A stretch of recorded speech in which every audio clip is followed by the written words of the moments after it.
और ये शासन दिया वर्धमान महावीर स्वामी ने, पंचरंगा ध्वज।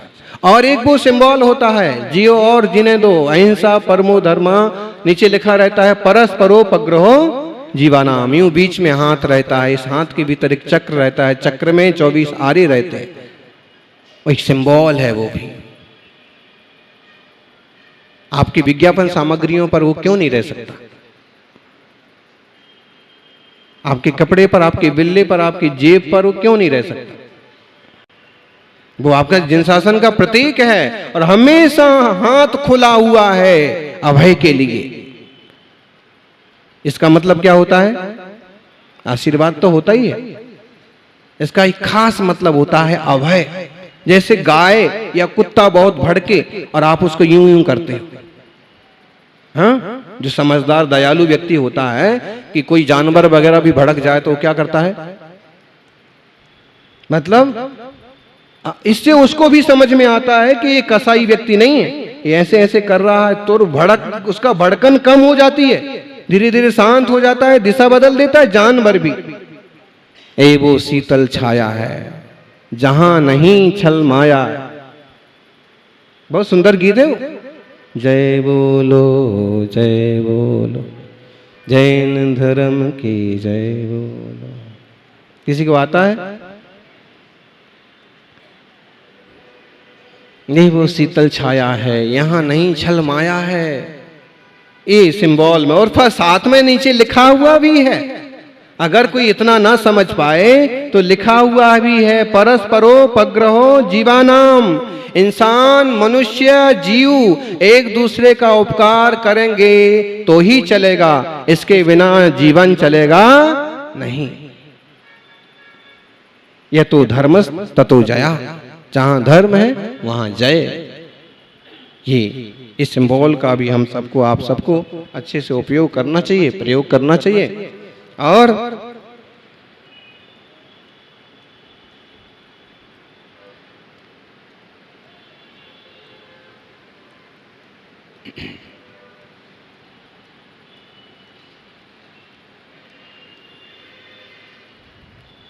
खुद का जीवन, आपका जीवन संदेश होना चाहिए। गांधी जी ने अपना एक छोटा सा लास्ट संदेश लगा, छोटा सा संदेश, मेरा जीवन ही मेरा संदेश। वो लाइन केवल उन पर लागू नहीं होना चाहिए, वो लाइन हर श्रावक पर लागू होना चाहिए, हर देशवासी पर लागू होना चाहिए। मेरा जीवन ही मेरा संदेश है। मेरा जीवन देखिए आप, दिन में शांति से 2 बार भोजन करता हूँ, थोड़ी सी अपनी व्यवस्थित आजीविका करता हूँ, परिवार का ध्यान रखता हूँ, समाज के लिए जो कुछ करना जरूरी है वो समाज के लिए करता हूँ, पशु पंछियों के लिए जो कुछ करना जरूरी है सो करता हूँ। आप लाइफ ऐसी बनाइए ना, लोग कहें कि घर में रह के भी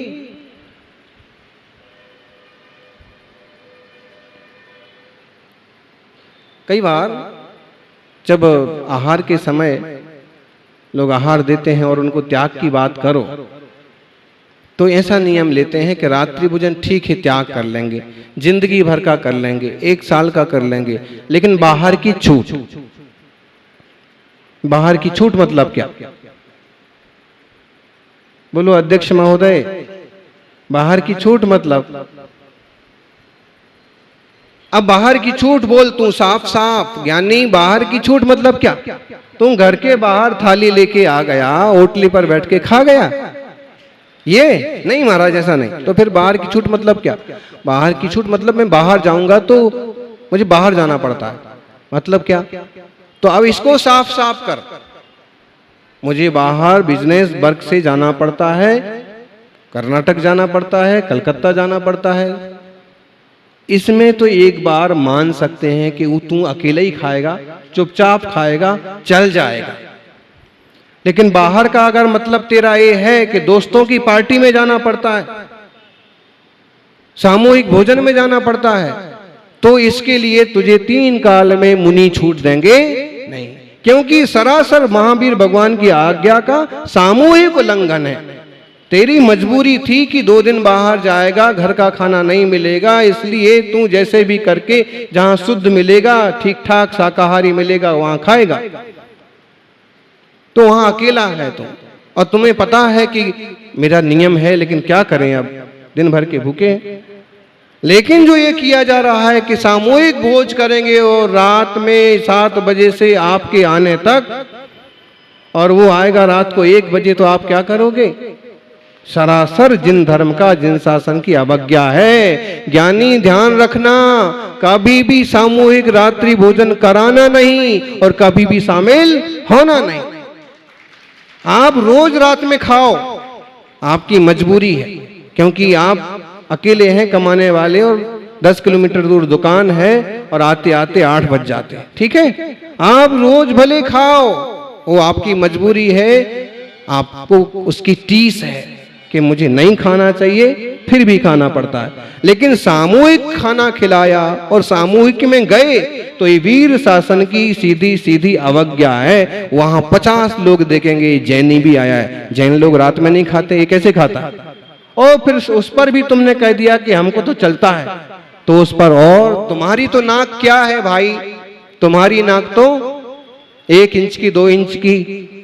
ये नाक बनाने में हजारों साल लग गए ज्ञानी, ये पुरखों को हजारों साल लग गए छवि बनाने में कि छान के पानी पीने वाले हैं, रात को नहीं खाने वाले हैं, और ये वीर शासन के पुजारी हैं, जैन श्रावक।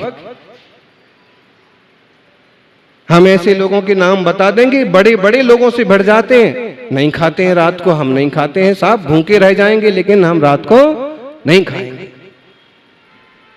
और ऐसे मिनिस्टर्स, अधिकारियों को जानते हैं कि उनका नियम है रात में नहीं खाएंगे तो नहीं खाएंगे, भले कैबिनेट की मीटिंग हो, नहीं खाते हैं तो नहीं खाते। दूसरे लोग और उनको उत्साहित करते कि भाई तुम पहले खा पी के आ जाओ, आप जैन साहब को रात हो जाएगी। ऐसा आप पालन तो करिए, पालन कराने वाले भी मिल जाएंगे। इस शासन को जिंदा रखना हमारे लिए जरूरी है, क्योंकि इससे ही जीवों का उद्धार होना, और हमारी शैली आगे वाली पीढ़ी सीखेगी। धन्य है यह वीर शासन, जहां का बच्चा नमो अरिहंताणम बोलता हुआ आता है।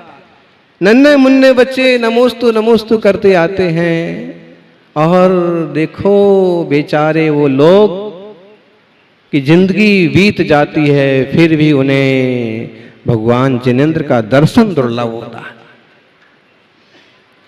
कौन सा पाप किया होगा उनने, जिनके हाथ में, और किशोर युवा होते नहीं कि चाकू आ जाता है, जिनकी थाली में अंडा आ जाता है। कैसे दरिद्र दुर्भागी हमारा भाग्य देखिए। देश में भले 1 करोड़ भी नहीं है बोलते हैं, जरूरत इसकी भी है। आप अपनी संख्या पर ध्यान दीजिए, क्वांटिटी पर भी ध्यान दीजिए, क्वालिटी पर भी ध्यान दीजिए। राजस्थान सभा वाले, चूंकि एक संस्था है और हम कहते हैं हर संस्था को चाहिए कि कुछ ऐसा एक और विजन बनाएं, कुछ एक रूपरेखा और बनाएं कि जिसमें एक किस्सा आपने भी सुन रखा होगा, किस्सा नहीं सही घटना है, और भास्कर ने उसको प्रस्तुत किया था पिछले 2 महीने पहले। खास बात, कच्छ के जैन समाज, गुजरात में एक एरिया है भुज कच्छ, वहां के लोगों ने एक निर्णय किया, एक मीटिंग की। जिस घर में, जिनके यहां तीसरा बच्चा उत्पन्न होगा, उस दंपति को 10 लाख रुपए गिफ्ट दिया जाएगा। इसके अर्थ समझना आप। फिर उस कमेटी ने स्पष्ट किया कि आप हमारी दुर्दशा देख लीजिए, किसी का एक ही बच्चा है और विदेश भाग गया है, माँ बाप गांव में अकेले पड़े हैं। किसी का एक ही बच्चा था, एक्सीडेंट में रवाना हो गया, पूरे माँ बाप को देखने वाला कोई नहीं है। संख्या के नाम पर हमारे पहले यहाँ 100 परिवार थे, आज 3 परिवार हैं, 2 परिवार हैं। इसलिए हमने एक योजना सोची है, अगर इससे भी प्रभावित होकर के परिवार कुछ बढ़ गए तो हम समझेंगे कि हमारी योजना सफल हुई। इसका भावार्थ समझ रहे हैं आप लोग? मतलब है कि जनरेशन गैप भी नहीं होना चाहिए और जनसंख्या की हीनता भी नहीं होना चाहिए। देश की जनसंख्या ना बढ़े इसका ठेका केवल आप लोगों ने ले रखा है क्या, जैनों ने? बोलिए, हमेशा से घट ही घट रहे हैं। स्वतंत्रता के बाद से जिन धर्म को मानने वालों की संख्या, और उसमें भी छोरियां, और उसमें छोरियां कोई बेवकूफ निकल गई ना और इधर से उधर भाग गई तो वो एक पत्ता और कटा। छोरे तो एक तो संस्कारों की भी जरूरत है, संख्या को भी संभालने की जरूरत है। और इस जिन शासन को, इससे आपको क्या फायदा होगा? आपको जो फायदा होगा वो आपको होगा, वो ऐसा फायदा होगा कि आपकी गति, आपकी परिणति, आपकी शुद्धि बढ़ेगी, लेकिन आगे की पीढ़ियों को भी फायदा होगा। जो जिन शासन में आएगा वो भव पार जाएगा। कहीं और नहीं मिलता है नमोकार का टॉनिक, कहीं और नहीं मिलता है बचपन से अहिंसा के संस्कार, इतनी सहिष्णुता, इतना भाईचारा, क्षमा वाणी, 10 धर्म। महावीर स्वामी की यह जो आज एनिवर्सरी बोलेंगे, क्या बोलेंगे इसको, वर्षगांठ बोलेंगे। कितने नंबर का है वीर शासन जयंती? हिसाब लगाइए राजस्थान सभा वाले, कौन से नंबर की वीर शासन जयंती हो गई? 2500?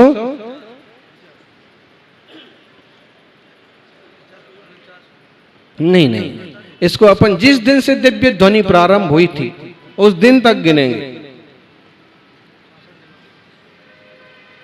भगवान महावीर स्वामी का देशना काल 30 साल, मतलब लगभग 2520वीं वीर शासन जयंती।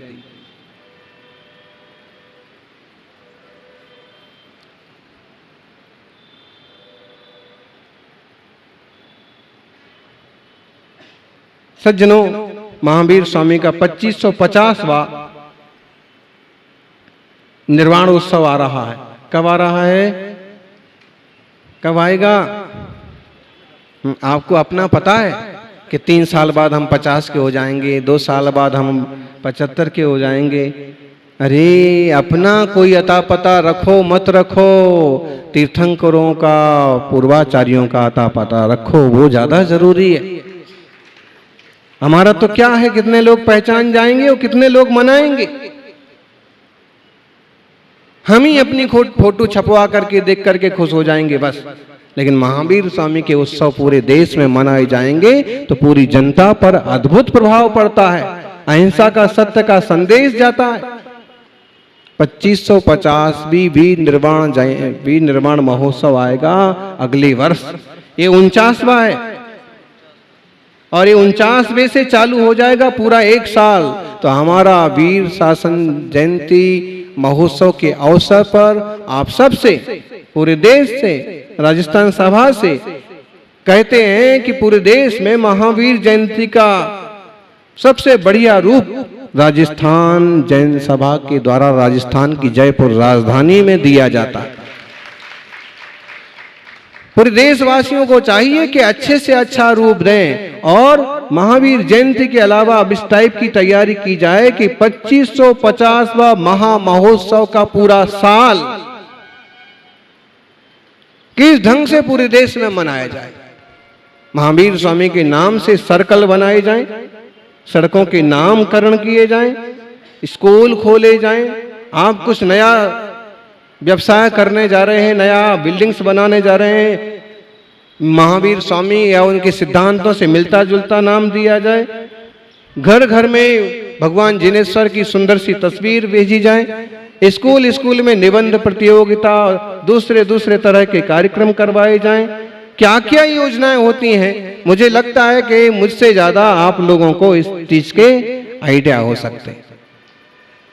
और इस दिवाली से लेके अगली दिवाली तक पूरे साल दीपावली मनाई जाना चाहिए। ऐसी बहुत अंतरंग की भावना है और किस ढंग से सामने आता है थोड़े थोड़े दिनों में आपको मालूम पड़ेगा। और करने वाले आप लोग ही हैं। आप लोग इस पर चिंतन करिए, मनन करिए, मीटिंग करिए और रास्ते बनाइए।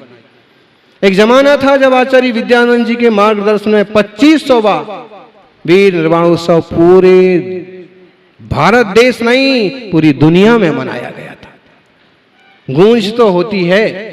अगर यहां आप जोरदार वीर शासन जयंती मना रहे हैं तो दूसरे लोगों को भी मालूम पड़ रहा है, और लोग योजना बना रहे हैं कि आज इस बार अपन चूक गए, अगली बार अपन भी वीर शासन जयंती मनाएंगे। इसी दिन तो दिव्य ध्वनि खिली थी। तो जिन भगवान के वचन औषध हैं, विषय वासनाओं का विरेचन कराने वाले हैं, आत्मबोध का दीप जलाने वाले हैं, इसलिए इन वीर वचनों का हम पान करें, इस अमृत को पिएं, औरों को भी पिलाएं, ताकि सबका मंगल हो, जन जन का मंगल हो। प्रवचन सार में आचार्य कुंद कुंद देव ने भगवान महावीर स्वामी को वंदन किया है। बहुत सुंदर मंगलाचरण है। आज हम उसका मंगलाचरण अंत मंगल के रूप में करते हैं। हे सुरासुर मणुसिंद वंदिदम धोदघादिकम ममलम पड़मामी बड्ढमाणम तिथम धम्मस्य कतारम। यह है मैं, जो सुर असुर और मनुष्यों के द्वारा वंदनीय है, जिनने घातिया कर्मों को धो डाला है, कर्म रूपी मल को जिनने खत्म किया है, और जो धर्म के तीर्थ के कर्ता हैं, ऐसे वर्धमान महावीर स्वामी को प्रणाम करता हूँ, वंदन करता हूँ। से पूर्ण तिथैरे ससभ्य सिद्धे विशुद्ध सद्भावे समणे अडान दंसन चरित्र तो वीर्यायारे ते सव्वे समगम समगम पत्तेग मेघ पत्तेगम बंदामिय बट्टन्ते अर्हन्ते मानुषे खेते किच्चार्हन्ताणं सिद्धार्णं तहाय नमो गणहराणम् अज्झावै बग्गाणं साहूणं चेयो सब्देशिं तेसिं विशुद्धदंसन नाणपहाणा समं समासेज ओ संपयामि सम्मं जत्तो निब्बाण संपत्ति जत्तो निब्बाण संपत्ति। जयकारा जोर से। वर्तमान जिन शासन नायक वर्धमान महावीर भगवान की